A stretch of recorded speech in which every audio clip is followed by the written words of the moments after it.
it's Mike, founder of Spherio. We're going to talk about something really exciting called the Spheriverse. Let's take a look.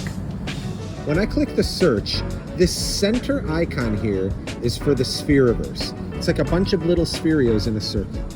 When I click it, if you've created one or more Spherios, it's going to populate this entire space with all the Spherios that you've made. Navigating the Spheriverse, you have lots of different options.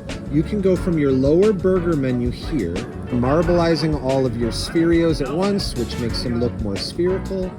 You could change the background of your Spheriverse. I could long press a Spherio and open a radial menu.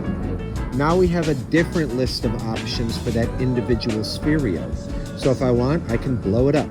Don't worry, I can bring it right back by hitting reset. Let's open the radial menu again and hit next. We can go from Spherio to Spherio to Spherio. The Spheriverse Is a place to explore and play around.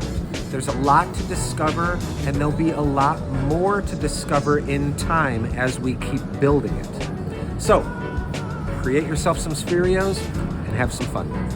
Later.